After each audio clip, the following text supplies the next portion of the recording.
Assalamualaikum warahmatullahi wabarakatuh. Waalaikumsalam warahmatullahi wabarakatuh. Alhamdulillah, terima kasih ya kepada teman-teman semua yang sudah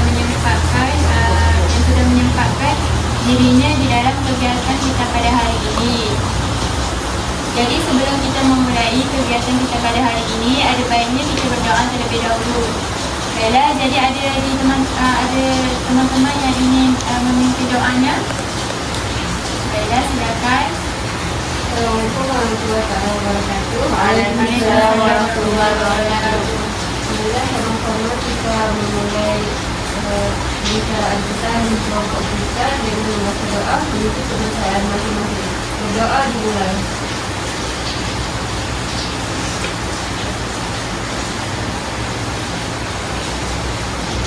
Berdoa selesai.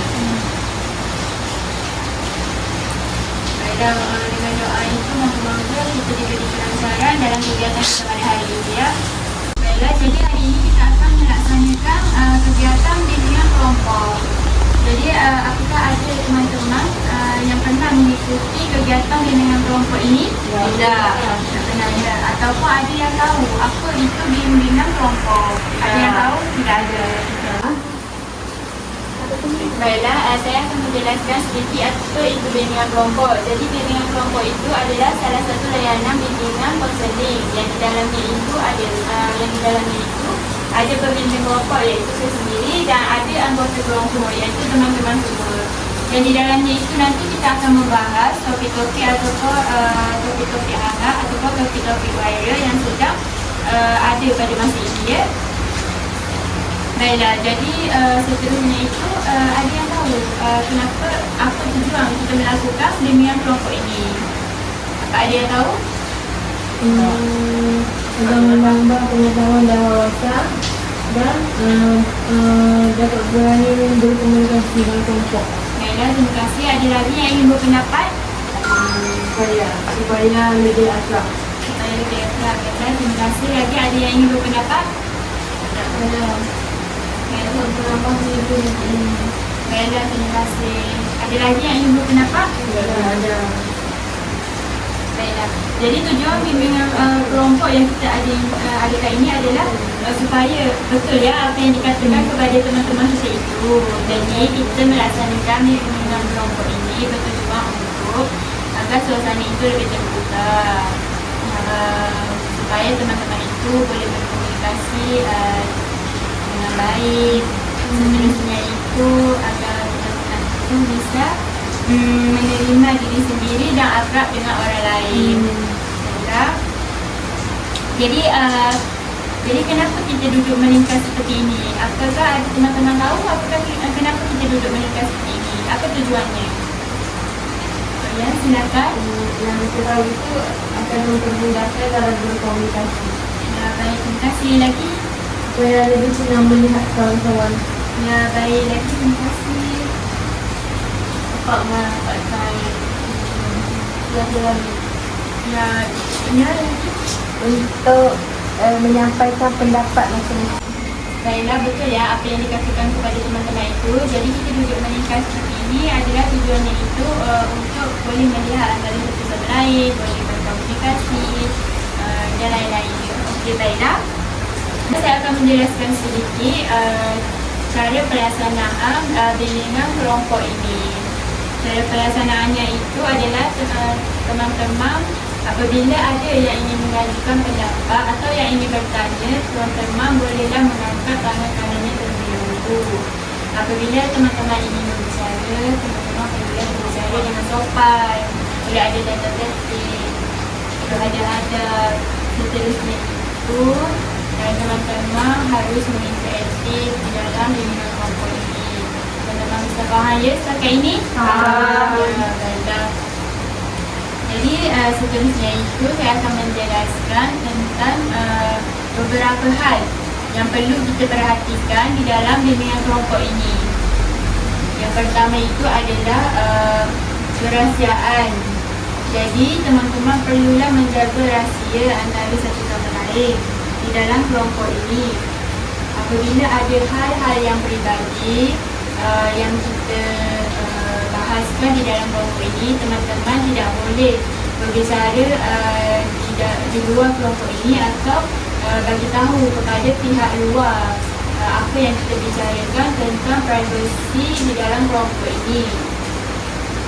Seterusnya itu ada keterbukaan, iaitu teman-teman diharapkan untuk lebih terbuka dalam mengungkapkan permasalahan-permasalahan ataupun idea-idea ataupun pertanyaan-pertanyaan yang teman-teman ingin ajukan atau ingin menyampaikan.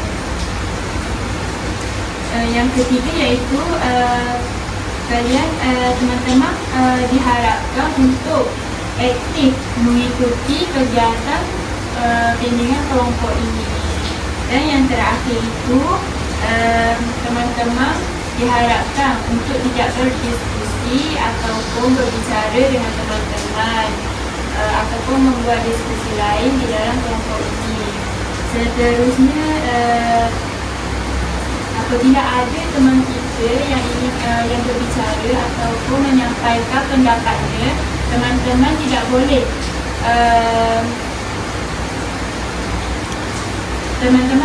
memotong pembicaraan teman kita itu. Dan yang terakhir sekali, saya mengharapkan teman-teman tidak keluar masuk di dalam ruangan ini apabila kegiatan bimbingan kelompok ini berlangsung.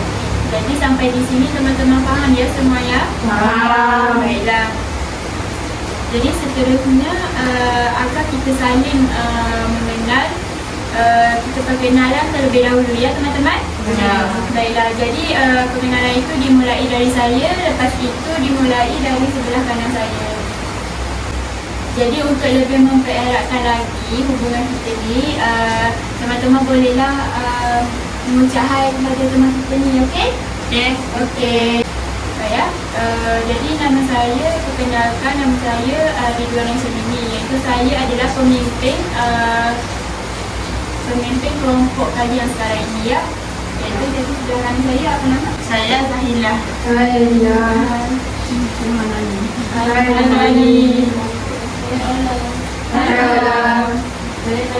Hai Nadiha. Hai Rini.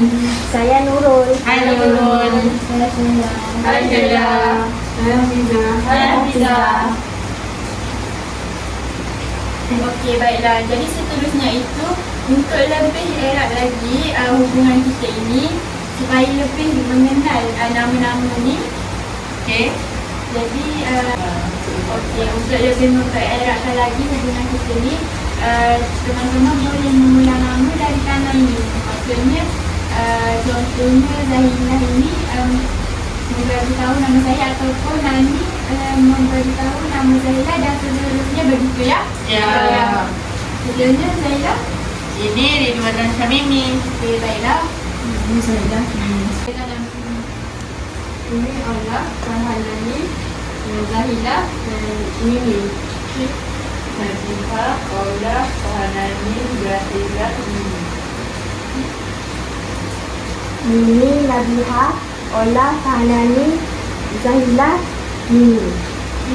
Nurul, Mimi, Nadiha, Ola, Fahanani, Zahilah, Ridwana, Sheila, Nurul, Mimi, Nabiha, Ola, Fahanani, Zahilah, Ridwana. Okey, apa yang disebutkan pada nama yang sudah disebutkan kepada teman-teman kita itu, adakah teman-teman sudah saling mengenal ya? Ya. Baiklah. Jadi seterusnya itu kita akan masuk di dalam topik-topik pembahasan kita ya. Untuk isi di dalam kegiatan kita pada hari ini, teman-teman boleh mengemukakan topik-topik yang sederhana ataupun yang sudah baru sekarang ini. Jadi apa topik yang teman-teman ada sekarang ini, teman-teman boleh berpendapat ya. Baiklah. Ya. Tentang banjir, kerana sekarang ini kan musim hujan, jadi banyak tempat yang dilanda banjir. Lagi. Terima kasih. Lagi. saya. Ya. Kasus tentang narkoba. Narkoba. Alasannya? Kerana sekarang ramai anak muda yang terjerumus ke dalam narkoba. Ya, benar ya. Terima kasih ya. Lagi ada yang ingin? pengangguran Pengangguran di kalangan mahasiswa yang sudah yang baru tamat kerana memasalah susah cari kerja. Sebabkan mahasiswa yang graduasi tu ya. Ya. Ya, baik. Ada lagi yang ingin berpendapat topik apa yang ingin kita bicarakan? Ya. Saya Kecanduan menonton pornografi. Kecanduan anak muda zaman sekarang di umur dini sudah mengenal Baikkan hal-hal begitu ya. Baiklah, terima kasih. Nanti ada yang ingin mengumpulkan topik kita pada hari ini? Baiklah, jadi di dalam topik, dalam banyak-banyak topik yang teman-teman kita kemukakan ini, topik apa yang penting dan teman-teman rasa penting untuk kita bahaskan di dalam kegiatan kita pada hari ini? Topik apa? Kalau menurut saya, melihat keadaan sekarang, saya patut untuk kita bahas terkait banjir. Terkait banjir ya. Ada yang setuju ataupun ada yang rasa topik ini tidak sesuai untuk bahas atau ada topik lain yang ingin kemukakan? Saya rasa setuju kerana sekarang memang musim hujan. Jadi anak-anak itu Kenapa dengan anak-anak? tadi kan dia trauma terhadap anak-anak, trauma banjir terhadap anak-anak.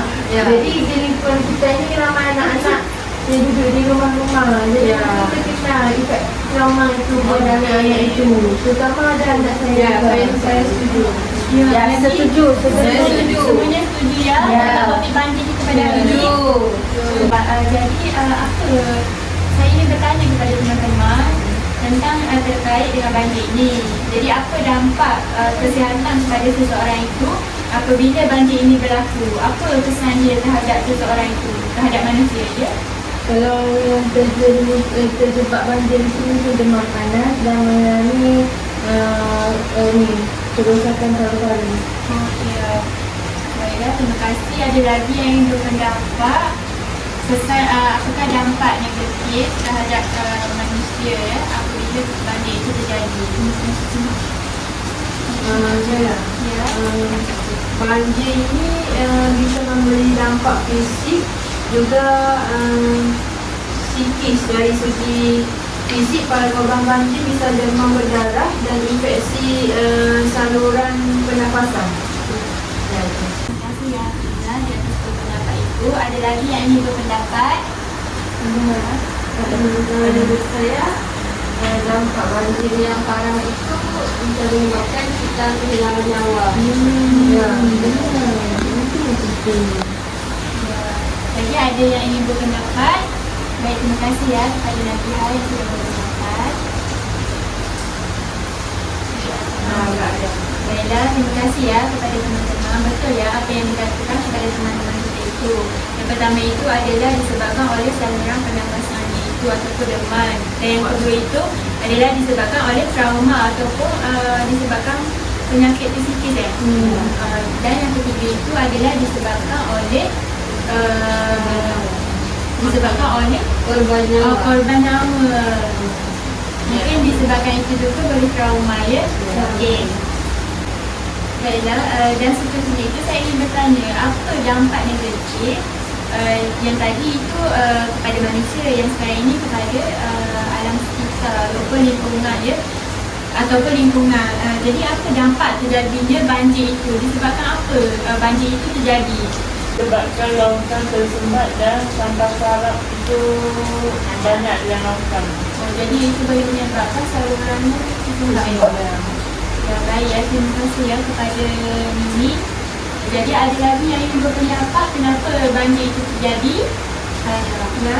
Karena berlaku penebangan bebas, penebangan pokok. Jadi pokok tak ada lagi. Itu boleh menyebabkan banjir. Baiklah, terima kasih ya Zola. Ya, Atas pendapatnya itu. Ada lagi yang ingin berpendapat? Ya. Musim hujan. Kenapa dengan musim hujan? Kerana hujan itu menjadi faktor utama berlaku banjir.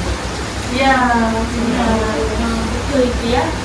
Ya, terima kasih ya kepada Sheila dan Hafizah ya di atas berpendapat itu. Jadi ada lagi yang ingin berpendapat? Ada. Betul ya apa yang dikatakan kepada teman-teman itu.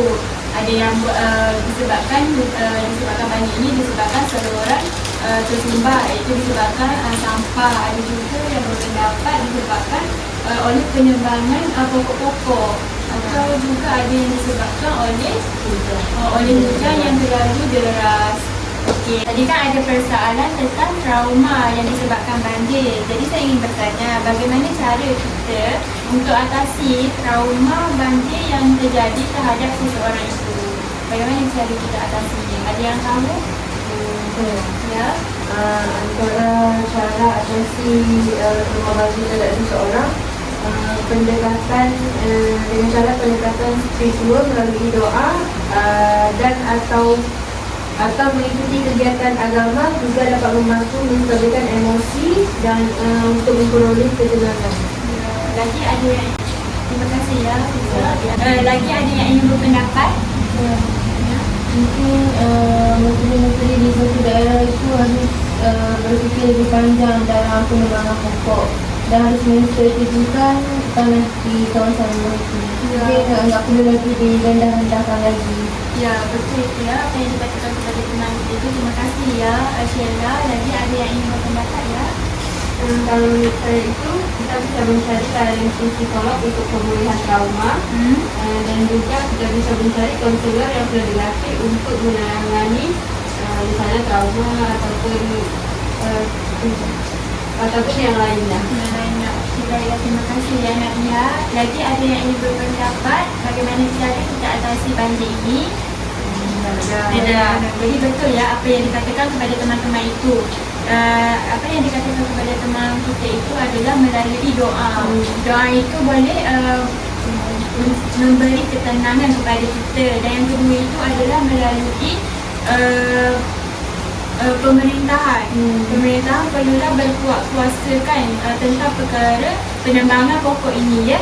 Dan yang ketiga itu mencari seorang psikolog untuk membantu trauma terhadap seseorang. Dan seterusnya itu solusi yang kita gunakan untuk menyelesaikan terjadinya banjir ini. Bagaimana solusi yang kita perlu tangani ini? Itu trauma. Tadi kan tentang trauma, dan ini tentang banjir pula. Bagaimana cara kita mengatasi?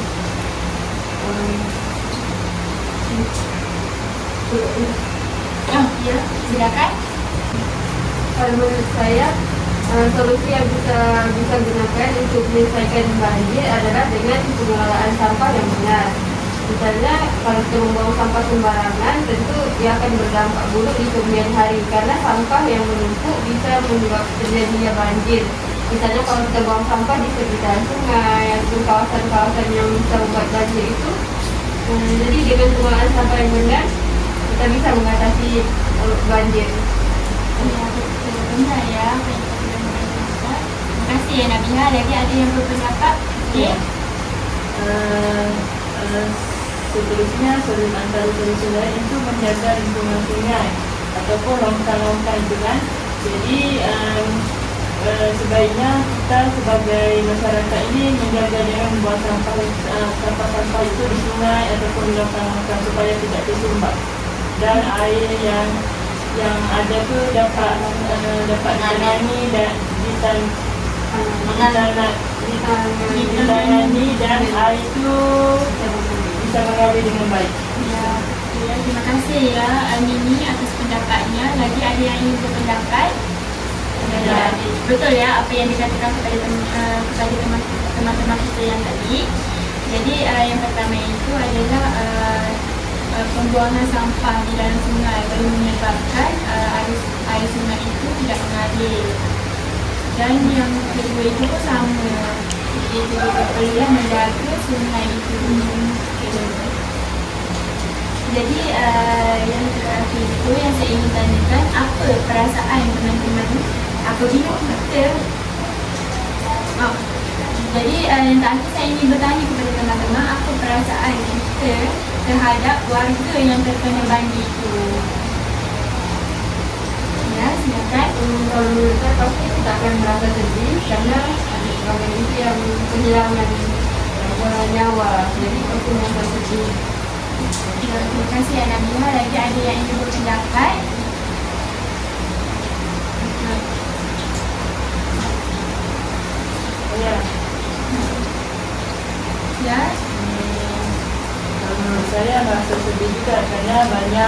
lain nyawa-nyawa, banyak rumah-rumah itu ditenggelami air, ada juga rumah-rumah yang rosak, nggak bisa digunakan terus, pakaian-pakaian dan semuanya lah. Apabila berlakunya banjir ini, penduduk atau masyarakat kadang ada yang nggak bisa makan makanan tersebut, orang atasan yang bagi. Dan apabila kita berlaku bencana banjir ini, kita kan duduk di tempat yang lain, jadi di tempat itu kadang nggak selesa, duduk ramai-ramai begitu. Jadi sedihlah dalam keadaan seperti itu. Ya, betul ya. Ya, terima kasih ya Nini atas pendapatannya. Betul ya apa yang dikatakan oleh Nini. Jadi ada lagi yang ingin berpendapat? Ya, betul ya apa yang dikatakan kepada teman-teman kita itu tadi. Jadi yang pertama itu adalah ada teman kita yang memberitahu tentang kehilangan nyawa disebabkan banjir ini ya. Boleh menyebabkan seseorang itu merasa sedih atas kehilangan seseorang. Lagi-lagi orang yang dia sayangi. Dan yang kedua itu adalah prasarana, iaitu kehilangan harta benda. Yang kedua itu disebabkan harta benda boleh menyebabkan seseorang itu kerugian Ekonomi. Ya, betul ya, kerugian ekonomi. Betul ya. Baiklah, jadi benar ya apa yang dikatakan kepada teman-teman kita itu. Ada yang berpendapat, jadi kesimpulan yang boleh diambil iaitu banjir ini boleh menyebabkan seseorang itu trauma, juga boleh merugikan kepada seseorang itu, terutamanya harta benda atau prasarana. Juga boleh menyebabkan seseorang itu boleh mengalami kehilangan seseorang yang tersayang. Jadi itu saja. Jadi itu saja yang kita bahas hari ini. Jadi sebelum itu saya minta maaf Bella, jadi saya minta maaf ya, mungkin topik-topik yang kita bahas itu cuma satu pada hari ini. Jadi topik-topik lain yang kita belum dibahas lagi, kita akan bahaskan pada minggu hadapan. Saya semua ya. Okey, baiklah. Jadi lebih dahulu itu saya minta maaf. Assalamualaikum warahmatullahi wabarakatuh. Waalaikumsalam warahmatullahi wabarakatuh.